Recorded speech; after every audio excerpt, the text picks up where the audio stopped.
Hola chicos, espero que se encuentren excelente. Si están viendo este video es porque seguramente con ustedes se comunicó su tutor, su profesor tutor, su profesor de PIE y les dijo que debían realizar una evaluación especial que se va a encargar de darles ese puntaje extra necesario para que puedan pasar de cursos. Por lo tanto, esta evaluación es bastante importante. Ahora, ¿qué voy a hacer yo como profesor? ¿Qué decidimos hacer para ayudarlos a ustedes en esta evaluación, para repasar los contenidos que vamos a estar trabajando? Es que existe este pequeño video. Este pequeño video, pequeña cápsula informativa, cápsula que va a estar em, viajando a través de clases antiguas, clases que ya tuvimos, clases que ya sucedieron, pero em, de una forma más rapidita. Vamos a hablar todas esas clases, vamos a dar ejemplos, vamos a analizar la materia para refrescarla un poco en nuestra mente y que les pueda ir un poco mejor en la prueba. Ahora, es muy importante, chicos, que vean este video. Es importante que trabajen con este video al lado, tal vez lo vean una o dos veces, le vayan poniendo pausa a medida que están trabajando, porque la información que les vamos a entregar en este video, que yo les voy a entregar en este video, es información vital para ustedes, información que necesitan en esta evaluación, en esta prueba de emergencia, en esta segunda oportunidad, si lo queremos decir. Así que chicos, atención, mucho ánimo. Vamos a empezar la pequeña clase, que no va a ser una clase larga ya. Vamos a tratar de poner estos contenidos de estas clases, estos recuerdos, de una forma más rapidita, ¿ya? ¿Por qué? Porque como este es un video, ustedes van a tener las posibilidades de pausarlo, de verlo nuevamente, de revisarlo de arriba, abajo, de atrás, adelante, cuando lo necesiten. Si algo se les pasó, bueno, ojalá que puedan devolverse, puedan poner una pausa y puedan volver a revisar. Nuestra primera materia o la primera materia que vamos a estar recordando, repasando, reviendo es esta que dice el debate y la argumentación. Se los voy a agrandar un poquito, cosa que lo puedan ver mucho mejor. Ahí estamos.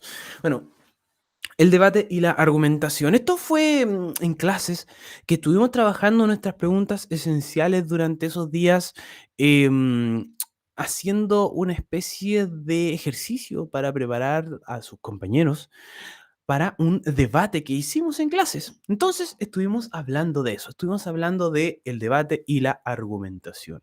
Y para comenzar con eso, tuvimos que volver a plantear el tema.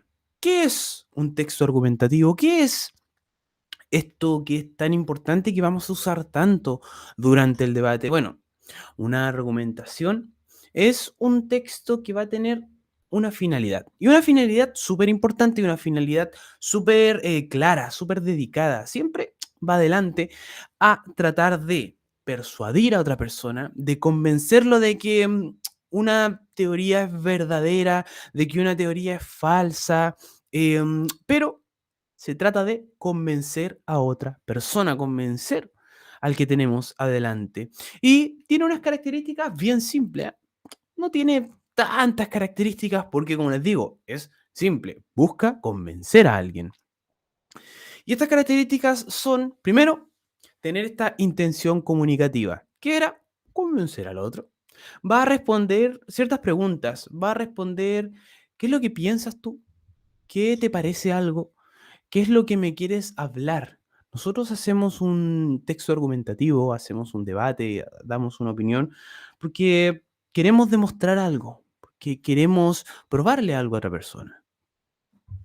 Ejemplos que vamos a ver en el día a día son artículos de opinión, críticas de prensa, ensayos, entre bastantes otros, ¿ya? Y lo principal que tenemos que pensar aquí es que un debate, una argumentación siempre va a tratar de un tema polémico, siempre va a tratar de un tema conflictivo, de algo que necesite ser conversado, algo que sea importante, algo que no se pueda decir con un sí o un no, y algo que no sea blanco y negro. Es un tema polémico, es un tema conflictivo. Como yo les dije hace unos segundos, va a buscar persuadir a otra persona, va a buscar convencer a otra persona. El emisor, o sea, la persona que está entregando este texto argumentativo, nos quiere convencer acerca de un tema en cuestión, acerca de algo importante. Em, ya sea el escritor de una columna de opinión, ya sea la persona que está ahí adelante de la sala, de la plaza, donde sea que esté tratando de convencer a otro, es el que tiene un punto de vista y es el que tiene argumentos que sustentan ese punto de vista. Y ahí está lo importante. Usted no puede dar un texto argumentativo sin argumentos, sin algo que lo respalde. No puede hablar por hablar, necesita algo que lo esté respaldando. El tema polémico es un tema del que te quieren convencer, un tema que puede ser debatido y que da cabida a más de un punto de vista, cosas que se pueden hablar, que se pueden charlar entre varias personas.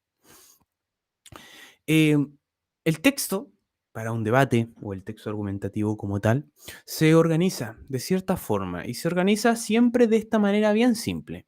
Tiene una introducción, tiene un desarrollo y tiene una conclusión. En la introducción tenemos una exposición y aquí es donde se presenta la tesis. Tesis que es extremadamente importante. Chicos, ya les voy a explicar qué es una tesis. En el desarrollo se empieza a desarrollar el cuerpo, se empiezan a salir por aquí y por allá distintas pruebas, distintas cosas importantes que tenemos que poner el ojito. Y en la conclusión se da un pequeño resumen de lo expuesto. Se habla un poquito de la tesis, de los argumentos principales que salieron por aquí y por allá, pero es como un pequeño resumen. Ahora, aquí hay que ponerle ojo a esto, mucho ojo. El debate o la argumentación como tal tiene una estructura interna. ¿A qué me refiero yo con una estructura interna? Me refiero a que para nosotros armar un argumento fuerte, un argumento que pueda probar ciertas cosas, un argumento que nos dé una superioridad en un debate o simplemente en una discusión con alguien, tiene que tener esta estructura. Debe tener una tesis, debe tener bases, debe tener garantías y respaldo. ¿Qué son cada una de estas? Bueno, la tesis es lo que usted va a defender. ¿Qué es lo que usted piensa? ¿Por qué empezó este debate? ¿Por qué empezó esta discusión? ¿Qué es lo que se le vino a la mente que usted debe defender? ¿Qué razones va a seleccionar para apoyar la tesis? Esas son las bases. Las cositas pequeñas que apoyan la tesis, que la hacen crecer poco a poco. Luego vienen las garantías. O sea, ¿por qué estas bases que yo dije para apoyar mi tesis, por qué estas cosas son realmente buenas? ¿Por qué deberían creerme lo que yo estoy diciendo? Y finalmente vienen los respaldos. ¿En qué te apoyas tú? Aquí vienen datos, vienen fuentes bibliográficas, vienen fuentes fidedignas, lugares donde tú pudiste encontrar información real de lo que estás diciendo. Me explico ahora, chicos, mucha atención. La tesis, como yo les dije, es su idea defendida. Es lo que ustedes piensan para validar su postura frente a un tema. Se parte de un supuesto. Se parte del supuesto de que tu tesis es verdadera. Te tienes que creer tu tesis. Tú tienes que creer que lo que estás diciendo es verdad. Si dices, oye, yo creo que este equipo es mejor que los otros, debes creer eso. Este ejemplo dice, creo que es bueno que haya una ley que prohíba fumar en espacios públicos. La persona que lo dice se lo cree. Realmente piensa que es bueno prohibir fumar en espacios públicos. ¿Ya? El receptor puede oponerse a eso. O sea, las personas que nos escuchan pueden decir, oye, pues yo creo que hay que fumar, o sea, hay que ser libre y todos pueden fumar donde sea. Las personas se pueden oponer. Pero eso no quiere decir que tu tesis vaya a cambiar de inmediato. Debes defenderla, debes estar convencido. Si tú dices que debería haber una ley que prohíba fumar en espacios públicos, apóyalo. ¿Y cómo lo apoyas? Bueno, lo apoyas con bases. Las bases son los primeros argumentos que salen por aquí y por allá. Los primeros que llegan a tu mente. Las bases no están muy investigadas, pero son argumentos que todas las personas piensan de una u otra forma. Lo primero que te llega a la mente cuando planteas una tesis es tu primera base. La base que tiene acá es, hay gente que odia el olor al cigarro y hay gente que odia fumar. Y eso es una buena base porque es verdad. ¿Hay gente que odia el olor a tabaco? Sí, sí existe. Hay mucha gente que no le gusta el olor a tabaco, que le molesta, que se ahoga, ¿ya? Y que odia fumar, ¿verdad? Una buena base. Luego vienen las garantías. Y las garantías son también cosas que apoyan nuestra tesis, apoyan nuestra base, pero la vinculan, la unen, ¿ya? Nos hacen crecer un poquito esta bolita de nieve de información que nos están entregando. ¿Y cómo lo hacen? Por ejemplo, este nexo que nos permite vincular la tesis con las bases sale de aquí y dice, el humo del cigarro ahoga. Y hace mal no solo a los que están fumando, le hace mal a otras personas. Y eso nosotros lo podemos ver en estudios médicos, lo podemos ver en distintas personas. Si hay una madre con un bebé en brazos, oye, le puede hacer mal también a otras personas, ¿o no? Sí, por supuesto. Entonces, es una garantía que está apoyando la tesis. Luego viene nuestro querido respaldo. Y el respaldo es todo tipo de información que nos permite sustentar las garantías. Lo que yo les decía, podemos sacar información de la televisión, del diario, de alguna revista científica. Por ejemplo, aquí en esto del tabaco, ¿quién lo respalda? El Ministerio de Salud, un ente importante en la salud, alguien que sabe de salud y está respaldando lo que nosotros decimos. Ahí hay que tener ojo. Nuestras tesis, bases, garantías y respaldo. Mm, Ahora. Luego estuvimos hablando un poco de lo que eran las falacias, que son ciertas mentiras que se pueden usar, ¿ya? Mentiras que parecen reales, que se pueden usar en los debates, pero eso viene para la otra clase. Ahora, dentro de las otras cosas que hablamos, que también eran importantes, es que entramos de lleno a hablar de un debate. ¿Qué era un debate? ¿Cuál es su finalidad? Em, ¿Para qué nos sirve? Ya, déjenme ver un poquito. Ya. Primero, la finalidad del debate es conocer diferentes posturas, es expresar lo que tú crees, ¿ya? Habían debates formales y debates no formales. El que hicimos nosotros en clase fue un debate formal. ¿Por qué? Porque tenía un moderador, porque estaba con un horario, porque se iba a hacer en el hora de clases y tenía además cierta investigación detrás. Ahora, el debate va a estar formado por tres entidades. Por el grupo, que era el grupo de alumnos que iba a estar debatiendo, el moderador, que es el que dirige la discusión em, y que hace que se desarrolle acuerdo de las reglas, y el público, que es los que están ahí expectando, que están mirando lo que está sucediendo. Los debates tenían cuatro fases: apertura, cuerpo del debate, sesión de preguntas y respuestas, y finalmente estaba la conclusión. Ahora, Mm.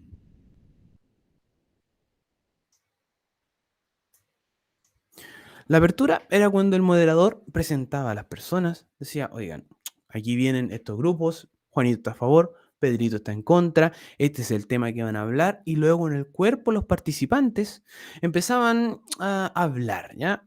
Aquí em, había una pequeña discusión donde se encontraban los argumentos a favor y en contra.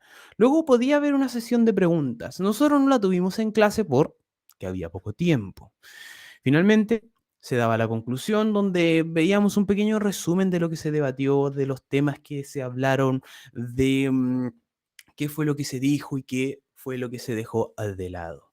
Había alguien súper importante en el debate, ojo aquí, y era el moderador. Y el moderador tenía ciertas obligaciones. ¿Qué obligaciones tenía nuestro amigo el moderador? Bueno, iniciaba y presentaba a los participantes. Le concedía la palabra a cada uno de las personas.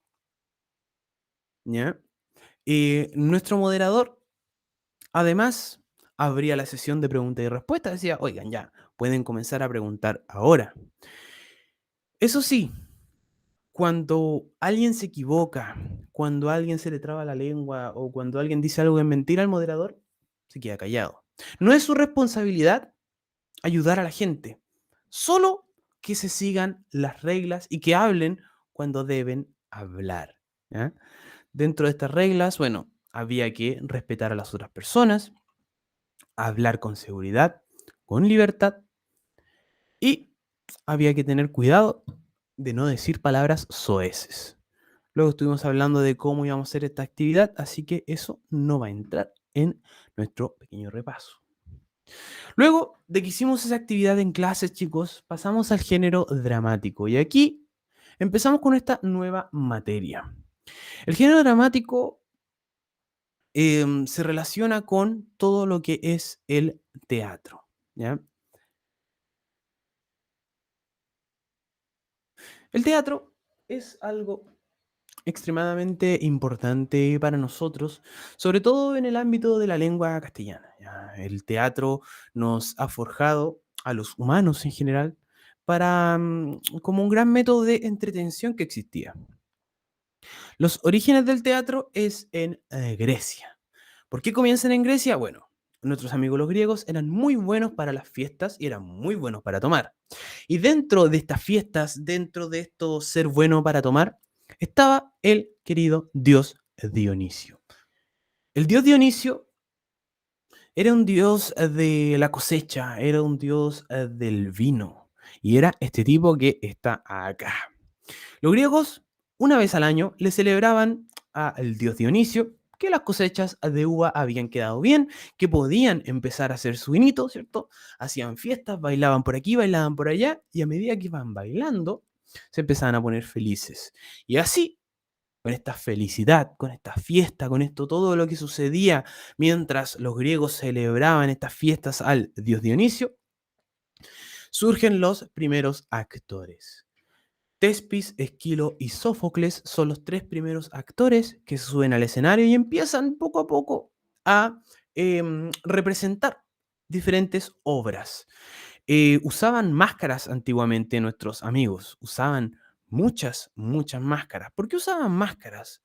Bueno, las usaban porque en el teatro griego las personas estaban muy atrás y no veían bien las expresiones de nuestros queridos actores. Por lo tanto, nuestros actores se ponían máscaras para exagerar todo lo que son em, sus rasgos faciales.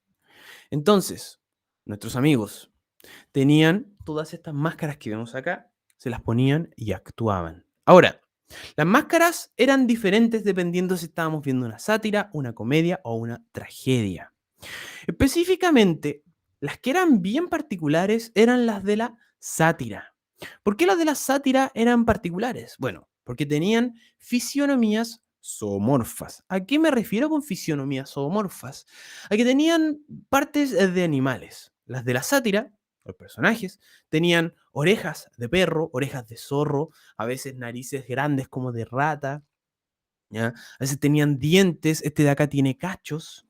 ¿Por qué? Porque trataban de adoptar las características de estos animales que estaban representando. Si había uno que tenía una máscara parecida a un zorro, es porque el personaje iba a ser astuto, iba a ser audaz. Si había uno que tenía una máscara de rata, iba a ser a lo mejor sucio o iba a andar por ahí escondido entre medio de todos, ¿ya? En la sátira habían fisionomías zoomorfas. Ahora, habían distintos tipos de obras bien importantes. Primero, tenemos que hablar de lo que son la tragedia, la comedia y el drama. En la tragedia suceden distintas cosas. ¿Qué sucedía en la tragedia? Bueno, esto se dice que es lo más importante de la cultura griega y tal vez lo más importante para nosotros dentro del teatro.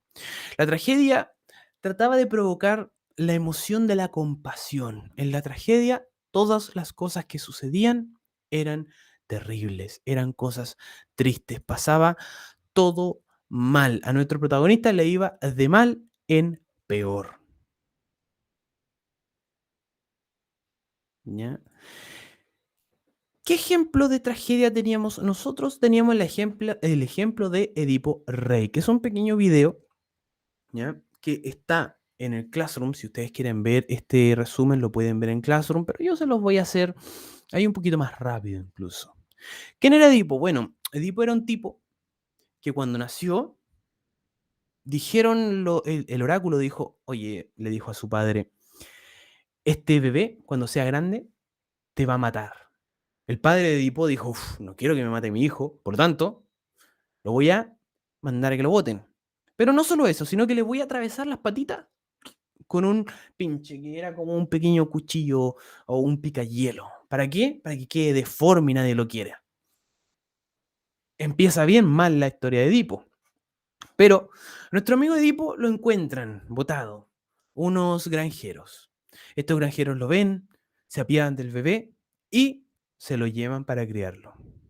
Edipo crece grande, crece fuerte, y cuando va a ver al oráculo le dicen, oye, ¿sabes que tú en un futuro vas a matar a tu padre y te vas a casar con tu madre? Edipo, cuando le dicen eso, dice, "Pues, yo no me quiero matar a mi papá, no quiero casarme con mi madre, mejor me voy. Porque él pensaba que esos padres eran sus padres reales. Nunca le dijeron que era adoptado. Cuando Edipo se está yendo, se encuentra con un tipo en el camino. Se da una pelea y Edipo lo mata. Este tipo era el rey de Tebas. Edipo luego llega. ¿Ya? Él no tenía idea que había matado al rey de Tebas, pensó que era un tipo cualquiera. Luego llega a esta ciudad, conoce a una mujer, se enamora, se convierte en un hombre bastante feliz, tiene una buena vida, se casa con la reina de ese lugar y de repente le dicen, oye, ¿sabéis que alguien mató al rey? Debemos encontrar quién es. Edipo empieza poco a poco a buscar quién era el que había matado al rey y se da cuenta que había sido el mismo. Y ahí es cuando se da cuenta que ese rey era su padre biológico. Por lo tanto, se había casado con su madre y había matado a su padre. Se había cumplido la profecía. Desesperado Edipo cuando sabe esto, va a tratar de hablar con su esposa, que era su madre, y ella se había suicidado. Después de que ella supo que Edipo había matado a Layo y que además era su hijo, ella se suicidó. Edipo al ver esto, se sacó los ojos porque no podía ver, no podía seguir viviendo con tanta pena en su vida. Y al final se va al desierto con su hija. Es bastante triste, o sea, lo que le pasa a Edipo es de mal en peor. Termina casado con su esposa, o sea, termina casado con su madre, que se suicida cuando él sabe que realmente había matado a su padre, Layo. Luego se termina sacando los ojos y termina yéndose al desierto con su hija, que extrañamente también era su hermana, ¿no? Extrañísimo. Y esto es una tragedia. La tragedia va de mal en peor, de pena a pena, a pena, a pena.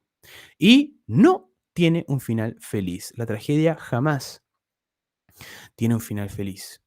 Además, tenemos que decir algo súper importante. El protagonista en la tragedia siempre va a ser alguien como superior, siempre va a ser alguien, digamos, un héroe, alguien con mucho dinero. Aquí, en Edipo Rey, bueno, el protagonista era un rey, ya era un rey, era alguien importante. En una tragedia siempre van a ser personas que tengan tal vez dinero, que tengan buena estabilidad social o que tengan algo por sobre las personas comunes.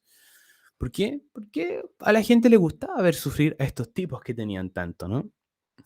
La comedia es un poquito más común, es lo que ya conocemos. En la comedia nosotros vamos a ver personas comunes y corrientes, personajes inferiores, representando cosas un poco más ridículas. Si pensamos en comedia, el día de hoy podemos pensar en Casado con hijos, podemos pensar en lo que se hacía en Morandé con compañía cuando se representaban distintas obras y el pobre Miguelito andaba por allá y por acá.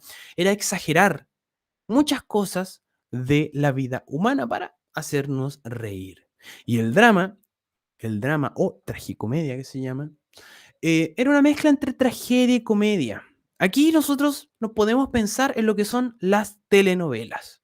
El personaje la pasa mal, no le va muy bien de vez en cuando, pero poco a poco él puede surgir, él puede terminar con un final feliz, ¿ya?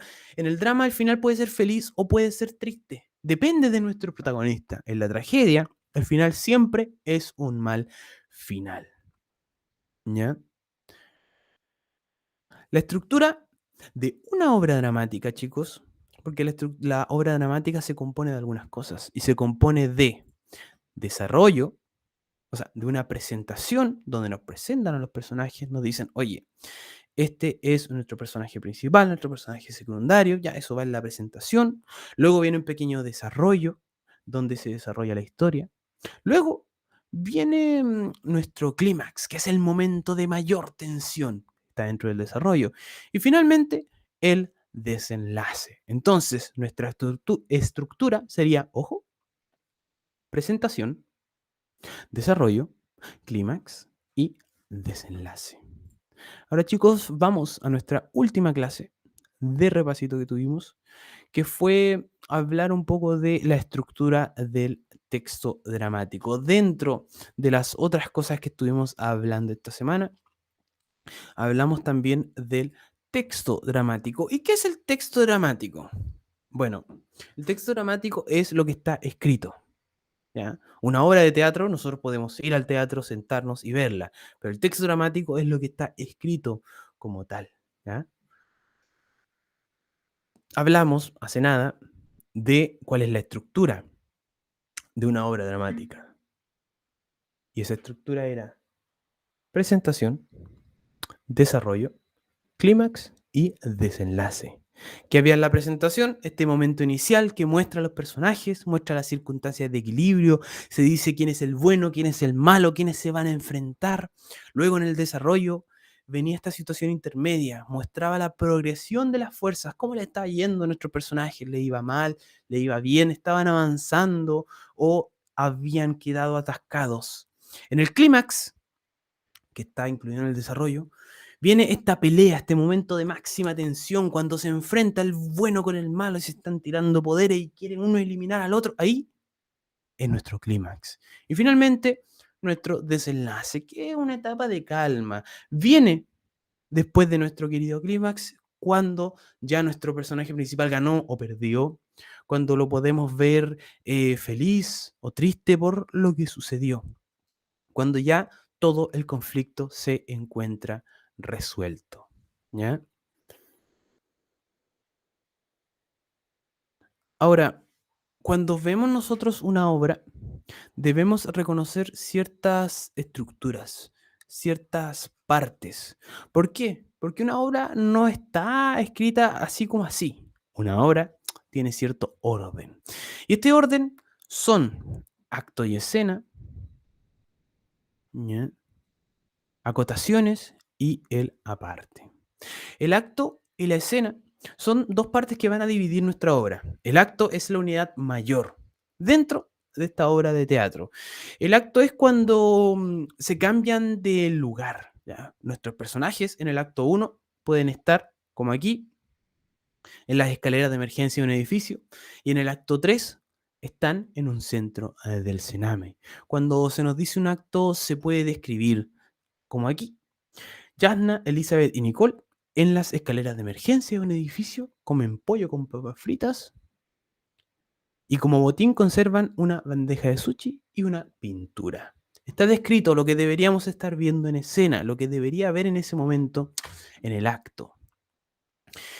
Y esto que se ve aquí, grande con mayúscula, antes de cada diálogo, son los personajes. El personaje uno es el acomodador, el personaje 2, Arturo. Luego vuelve a hablar el acomodador y luego vuelve a hablar Arturo. Esto que nosotros vemos acá son los diálogos. Y esto que está aquí entre paréntesis se llaman acotaciones. ¿Qué es una acotación, chicos? Bueno, una acotación es una instrucción que deja nuestro querido dramaturgo, que deja la persona que escribió esto, para que los actores sepan qué hacer. Fíjense. Dice el acomodador, le pregunta, ¿le afectó mucho la película? No, incluso creo que ni siquiera la vi, dice Arturo. Saca una pequeña botella de alcohol. ¿Ya? Y esto es lo que debería hacer nuestro actor, sacar una pequeña botella de alcohol y ofrecérsela al acomodador, quien dice, no bebo, gracias. Luego Arturo dice, mire, no crea que todos los que vienen miran la pantalla. ¿La ven? Sí. Pero a veces uno viene por el silencio, para pensar, como era una iglesia que está oscura. ¿Entiende? Toma otro sorbo, otra instrucción, otra acotación. Y siguen cerrando los cines, dice. Hay que tener ojo. Las acotaciones siempre están entre paréntesis. Muchas veces están subrayadas y son instrucciones que le dicen a nuestro amigo el actor qué es lo que debe hacer cuando está representando a este personaje en escena. ¿Ya? Hasta aquí va a quedar, chicos, nuestro pequeño repaso. Espero que les sirva. Tengan mucho ojo con lo que se habló aquí. Pongan mucha atención a las cosas que estuvimos diciendo en el repaso. Son bastante importantes y les van a permitir a ustedes tener una mejor nota en esta prueba. Espero que se encuentren bien. Nos estamos viendo. Chao, chao, chicos.